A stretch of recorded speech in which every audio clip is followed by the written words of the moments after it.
Welcome to the Problematic Podcast, where I interview leaders who are solving important problems and helping improve people's lives.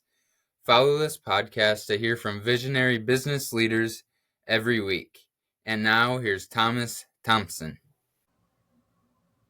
Who are you and what problem are you solving? Yeah, my name is Thompson. I am a co-founder and the CEO of Eduaide.ai, and together with my team, we're trying to solve inefficiencies in the teaching and planning workflow, high rates of teacher attrition, teachers quitting the job early in the career, and kind of closing that research to practice pipeline in education. So in short, we want to solve the problem by giving teachers a workspace where they can deeply engage with and reflect on their practice, thus giving them the tools to assist in the pursuit of mastery, something that we Okay. don't believe many educators have. So what does successful implementation look like in a classroom? Mm-hmm. Successful implementation is that we have successfully constrained generative AI within high quality instructional parameters or evidence based practices, and that teachers use the tool to make materials that are unique to their classroom and unique to their students, and that they are implementing kind of high quality learning objects and instructional materials that are bringing in instructional methods that are based on evidence in the research literature base on, say, the cognitive science of learning or learning sciences more broadly. Okay. And could you fill us all in a little bit on your backstory and what led up to your business right now? Mm-hmm. It starts really back in like 11th grade of high school. I had a social studies teacher, Mr. Clare. He talked me out of my desire to ultimately go on the law school track. So I said, okay, well, let me find a great school with a good education program, and then studied that, became a teacher. I've been working as a teacher for the last 5 years now. I did my graduate study at Johns Hopkins, where I did a thesis on open educational resources and communities of practice for teachers to engage in like professional development in a more informal way. And out of that study and the work I did there, I partnered with a teacher that I worked with. His name's Thomas Hummel, and we formed Eduaide.ai with another buddy of ours. His name's Tyler. He handles all of the engineering work. And yeah, we've been building ever since that. That was March of last year. Okay. So, what was your favorite part about being a teacher? Favorite part of being a teacher is probably the obvious part that most people will say, which is engaging with the students. Not so much in like I was never really the kind of social studies teacher that's going to have you sit down and like read from a textbook. We'll look at primary sources from the time period that we're studying and engage in a dialogue about that, have a conversation. I loved questioning students, kind of helping them deconstruct why they think what they think. And that kind of gives them some tools that are a little bit different. So, they'll make a claim and then I'll ask them, why they made that claim, what grounds they have to support that claim, and then diving deeper into the evidence they used and how they know it's of quality, and kind of unpacking the steps of thought that lead to just making a claim about something. That was a lot of fun working with students on that and seeing them expand kind of their vocabulary for explaining the way they think, right? So they kind of understand themselves a little bit better. That's a very rewarding process. So, you tried to implement critical thinking. Critical thinking, I think, is an overblown term that gets used a lot by educators, in that we kind of have this large idea of what critical thinking is, but we can't really concretely define what it is. What I try to get students to do is kind of like metacognitive, right? Thinking about your processes of thinking. And the term for the kind of work I was doing with students would have been called elaborative interrogation, which is you Okay. try to get the student to elaborate on their thoughts. Those two things you could say maybe are foundations for critical thinking. I've always thought of critical thinking as taking prior knowledge and experiences and applying them in novel situations effectively. So you use what you know in a situation you've never been in before, and hey, your application of that knowledge to solve that problem worked pretty well. So really, it's kind of problem solving. It's understanding how you think and kind of working around that. Maybe that would be a rough definition of critical thinking, but I think we would do better to define specifically and explicitly like what we want to teach a student, as opposed to having like these broader kind of goals. Okay. What was your biggest learning from working in the education field? In terms of like how we learn, it's that we learn in relation to what we know. that prior knowledge and experience pretty much mediate all of our decisions. That experience lies in, I'm sorry, expertise rather lies in applying that knowledge and experience in novel situations, as I was getting at, and that even and perhaps especially language is really context dependent, and that meaning comes through how we use language in its specific situation, where multiple different parties have differing degrees of shared experiences. So really, I also think that issue probably becomes especially acute in thinking about human AI interactions, which we can get into. But ultimately, learning in relation to what we already know, and it's not obvious what students already know, and diagnosing their prior knowledge and figuring out ways to close that gap is really the utmost challenge of the teacher. How do you scaffold where a student is to where they need to be? Okay. So how do you think that AI will shape education and change it?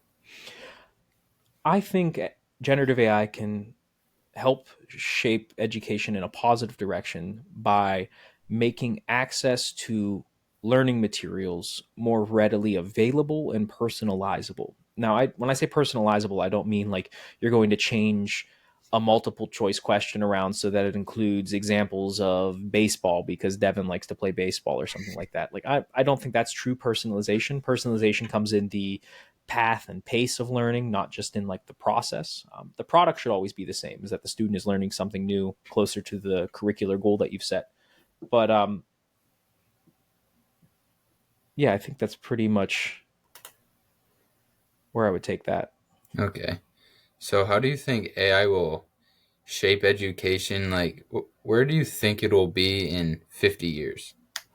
Oh, that's tough to say. Yeah. Such a long prediction has a habit of making one look foolish. But I will say, let's say we stick to our current trajectory. What does that mean? One, to your previous question, that means teachers have access to, I don't want to say infinite, but a huge array of permutations of materials. They can have many different copies of materials, different versions of them. They can explore different methods and techniques of instruction, right? AI lowers the cost of experimentation. I could try employing one method and trying another learning activity, or a different, say, grouping mechanism or protocol for group work, and building instruction around those, so we might see some variety.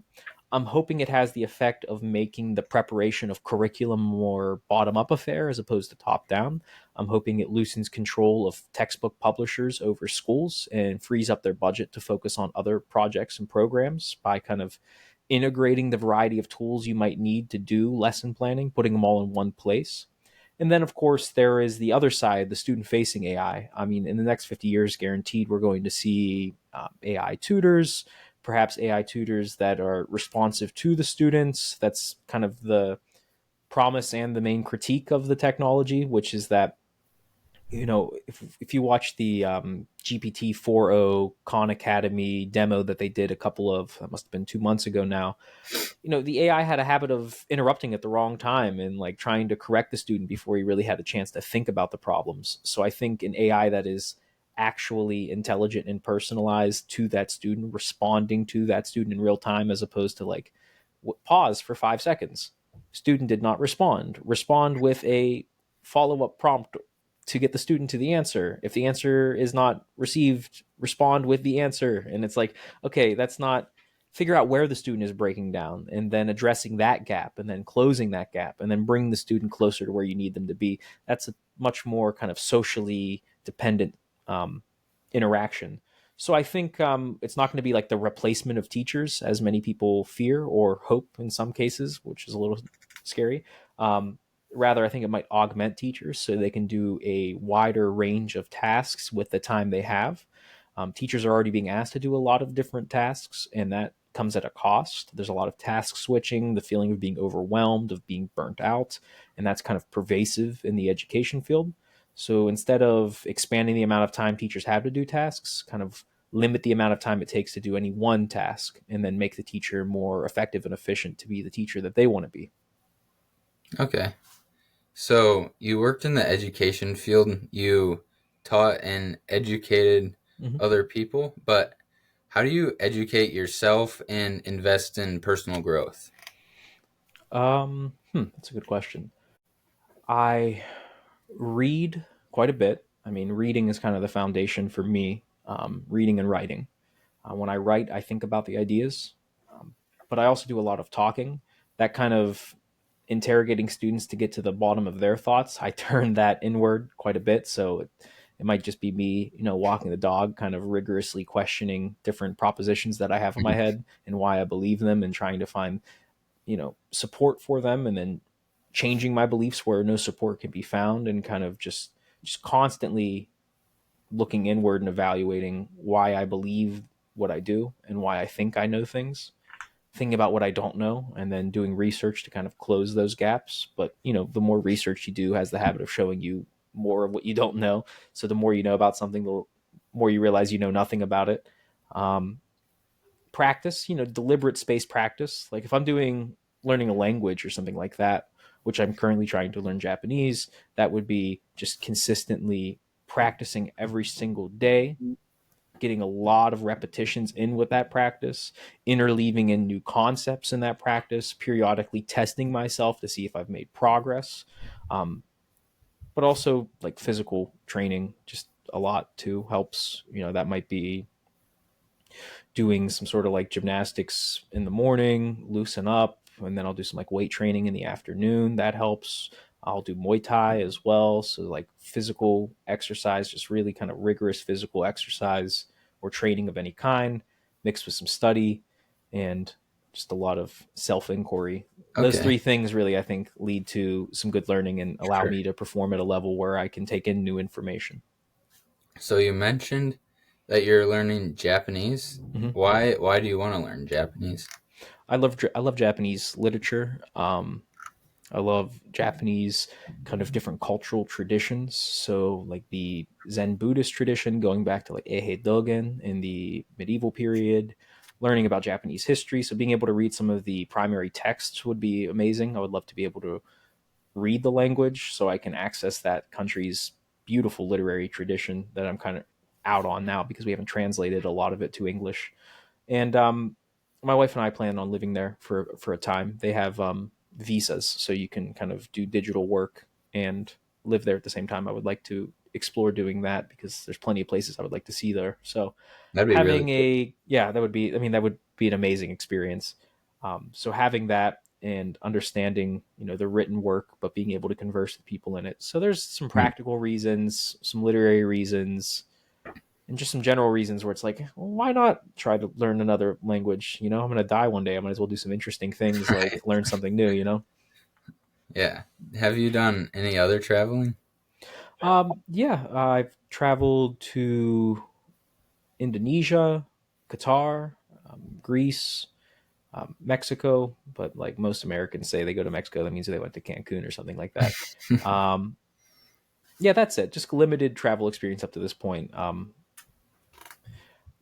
Travel, people talk about it in two different ways. One, some people view it as like a kind of gluttonous thing to do. It's like you're burning all this jet fuel to go like tan yourself in the sun. So it's like when I travel, I don't really want to do that. I want to be able to immerse myself in a place for a while and kind of understand the modes of living in that place. But the more you do that, the more you kind of realize that people are practically the same. There's just kind of Yeah. the cultural facades are a little bit different. And yeah, that changes maybe how we interact with different things, but pretty much we all have the same kind of base ideas about how to get on. So why do you like to interrogate people? Interrogation is a very strong word, isn't it? Interrogate sounds awful. Maybe You like because to I feel, question. You yeah, like to question people, well, obviously so do you. You're running a podcast, right, where you right? get to ask questions. So I could ask you the same one. Why do you like interrogating people? And I bet we'll have a very similar answer. One is probably curiosity, right? You want to understand why someone thinks what they think. But also in the teaching profession, you want to ensure that the student understands why they think they understand something, right? They get to the bottom of their beliefs and maybe question them a little bit. I think that's helpful. I did it because I think maybe at some point someone did that to me, and I thought it was a very useful tool for kind of understanding how you perceive things. So yeah, I like doing that because I like to maybe learn something about someone a little bit more deeper than what they let on. Hmm. And also maybe it forces that person to understand themselves a little bit better. So that's a rewarding experience Yeah. for both of us. The best interrogations or questioning is when it's like a punch in the face almost. See, now you're making it aggressive. What do you mean by that, I guess? No, just like when someone makes such a good point Mm-hmm. that just like shifts your reality. Yeah, like total perception change, a Yeah. paradigm shift. That's Thomas Kuhn. He's a philosopher of science, and he talks about that. Like when a certain period occurs and it changes the way humans think about the world and how they interact with it or the universe even more broadly. I think that's true. You can have a conversation that kind of everything clicks, maybe a problem you've been churning in your head, finally you finally get to the bottom of it. You know, there's in the Zen Buddhist tradition, they'll talk about moments of like sudden enlightenment. It's like the Rinzai sect. There was this one monk he was talking about. He was like raking some leaves or something one day, and like enlightenment struck him in that moment. And it's like, okay, that's pretty grandiose, but it's just like something in that specific moment. The thoughts you've been kind of batting around in your own head, they all seem to click and fall into place, and people trigger that a lot for you if you're open to it. Okay. When was a time that your paradigm shifted? Um, when I realized this was probably unfortunately 3/4 of the way through my undergraduate degree, probably in 11th grade, junior year, I mean, um, is when you kind of realize, oh, you don't know nearly as much as you think you do. You're not nearly as smart as you think you are. You need to drop this sense of like arrogance and ego that you have about the world and kind of start taking people at not at face value, but like with what they give you and not like reading into things extra and like putting your own layer of interpretation on top of it. That was a huge moment. Probably something I credit my wife, my current wife, with. So we were dating at the time, but she really, kind of helps bring me back down to earth, grounded me a little bit, which was something that I sorely needed at that time. So that was like the first big paradigm shift. The know thyself, and then when you look a little bit closer, you know one thing, which is that you really know not that much at all, and that's a helpful place to start. Um, One was also when I started getting into reading about astronomy and kind of getting a sense of how small the Earth is in the broader scope of our galaxy and then of the universe, and then kind of thinking in a bigger cosmic scale about how short amount of time I have on this planet and how insignificant this planet is in its galaxy and how insignificant the galaxy is in the universe. And that kind of gives you a sense of perspective Hmm. that is also very useful. Those were two huge paradigm shifts for me. There's others around like specific fields. Reading Ludwig Wittgenstein really opened my eyes to our interactions with language. That was huge. Beginning to teach was also huge. Coming to see how students form ideas or misconceptions, those were big shifts for me. Yeah, I mean, those are kind of the four big ones. There's many that come, a lot of like what you were saying, conversations that'll hit you like a punch in the face, specific moments, maybe specific albums, movies, even books, especially, where just like the way you think about things, and it could be something really specific, changes. Yeah. Yeah, you seem like a really deep thinker. So, Probably question not on out of choice. I spend too much time alone, that. That's your choice, I guess. I suppose. So, what's your view on the meaning of life? um, yeah, I don't really have an answer there, right? Yeah, I don't know. We kind of just have a way of getting on each day, despite there probably not being too much of a meaning. Hmm. I mean, the universe is remarkably complex, and the system that brings us to consciousness, to like being alive, is amazing, right? To a point where I don't think our understanding on why that is even close. probably everything that we've posited so far isn't really going to be close to what it actually is.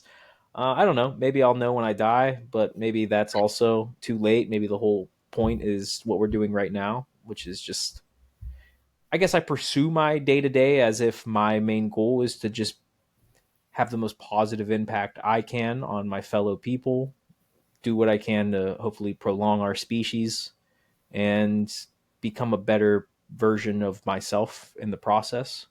And I don't want to be like one of those guys that's going to be like a, stereotype CEO type who's like, my whole purpose in life is my self actualization and becoming perfect. It's like, no, I don't think it's the pursuit of perfection, but, some call it enlightenment, eudaimonia for the Stoics, the good life. Um, it's just spending time with people you care about, not causing problems for other people, helping other people when you can, and doing some interesting things. I think it's just building up experiences and then applying your experiences in a socially positive way. Okay. Does that bend more to atheist or agnostic? I've You've heard me mention Buddhism quite a few times. I do think there's probably misconceptions around Buddhism. I've heard people call it like consensus Buddhism, where it's kind of like you strip away a lot of the precepts and standing practices and try to make like an ethical system that just so happens to align with like leftist ethical thought in the United States, which I don't think is a great representation of Buddhism. I like its embrace of nothingness, I suppose, like the general void. Like, I don't really remember what I was doing before I was alive. Like, I came from nothing and kind of am here now, and probably will return to it one day. So I guess maybe that strikes some people as like an atheistic idea. Maybe an agnosticism would be the way I would go. It's like there's obviously something at play. What it is, I don't know. Probably won't find out in the time that I have. But I can act on the information that I do have, which is that I'm like a collection of different atoms and molecules. And even when I die, that collection of atoms and molecules will reform, become something else, probably dirt for a while, until the Earth gets sucked up by the sun in like 2 billion years. And then who knows? But yeah, ultimately, probably more of an agnostic idea about existence. So, not religious? No, not particularly. Okay. Although I think religion is a powerful tool, and I think a lot of the ethical systems that they describe and like modes of being and codes of conduct are really useful. And I think the people who embrace those ideas deeply instead of like kind of just at a surface level identifying as a religion with a religion is probably very useful. Also, I think the religious texts have a lot of great information in them, so it's not like a like I'm not like a Christopher Hitchens where I like have like a anger against religion. It's Mm. just kind of an apathy, right? I'm thinking more pragmatically day to day, like what I got to do. So, you know, as long as I'm Okay. a good person, I don't really, I guess, have to worry too much about the existential implications for all my actions and whether I'm going to go to the good place or the bad place. I don't spend all the time on that. Let's talk about Eduaide. What inspired you to start it? Um, well, I myself didn't really start it. My co-founder Thomas Hummel came to me saying like he was playing around with ChatGPT and some of the other AI tools out there, and that he thought they were really interesting, and he was creating different like educational materials with these tools. But then we got to talking, and it's like, well, yeah, but the UI is not really like the UI you'd want to build a lesson in, right? You don't want to use a Mm. chatbot to like plan a class and keep all your documents together. And then he's like, yeah, you wouldn't really want that. You would want to be able to maybe select different tools because there is a learning curve. Like, how do you get the best possible, say, assessment measures for a curriculum standard or something like that? Or how do you build the best possible assessment? So then we started talking about instructional design and what makes high quality instructional design. And we're like, well, hold on. We could marry the two of these technologies. We could do instructional design, we could do generative AI. Let's just think of a really cool UI in that we could make a workspace where teachers can engage with both of these ideas at a really high level and do some really cool stuff with it.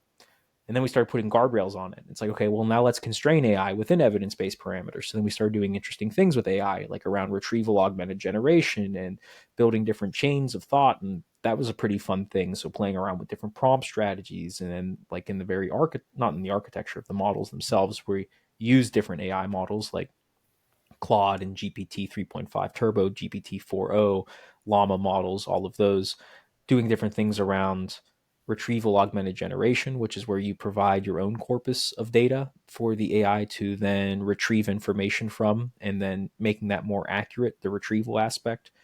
So that was interesting. Didn't mean to go in the weeds a little bit there, but generally it was like constraining generative AI within evidence-based instruction, making a workspace where teachers can do high quality instructional design work, and kind of thinking about different ways to integrate all the tools a teacher may need in one workspace. Okay. Before that, I was working on a platform for open educational resources, which are things that are not locked behind copyright paywalls, where you can freely access and revise different materials. Um, but that requires a lot of buy in from the users at first to share a lot of their educational materials, which is tough to do. So, generative AI seemed like the natural next step in that process. So, still very committed to open education, just view generative AI as a tool to kind of get us closer to that. Okay. So where do you see it in 10 years? AI, Eduaide, or open education? Eduaide. Eduaide. Edu-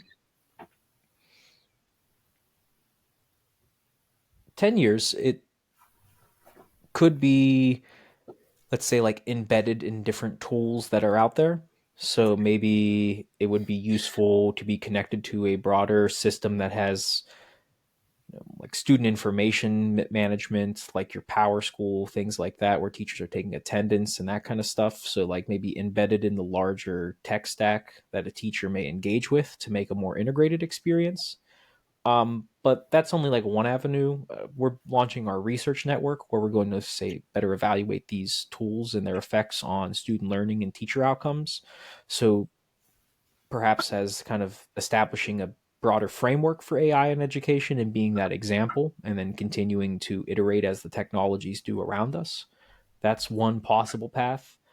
There's many avenues that we could continue to explore, but generally, we want to establish a very strong framework for approaching AI in education, and whatever end that takes us to is fine as long as just like the meet in the meantime the work that we're doing is improving teacher outcomes. Okay. So a different question. What advice would you give to your 18-year-old self? I think we've hit on this before a little bit earlier. You don't know nearly as much as you think you do.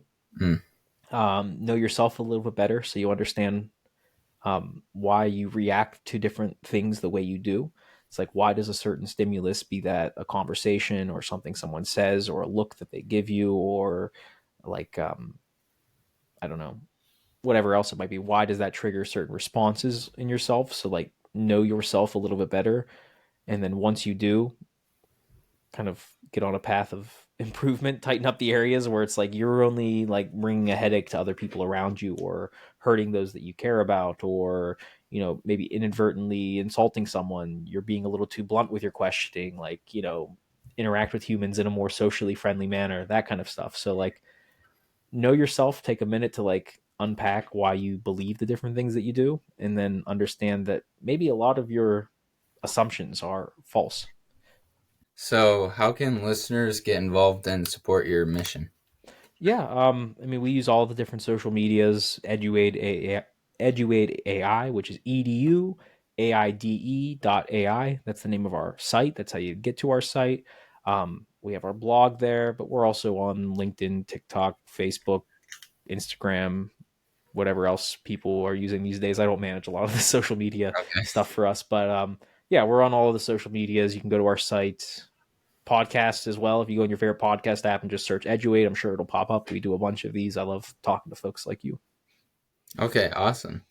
Thank you so much for coming on. I appreciate it. Well, thank you for the invite and thanks for the great conversation.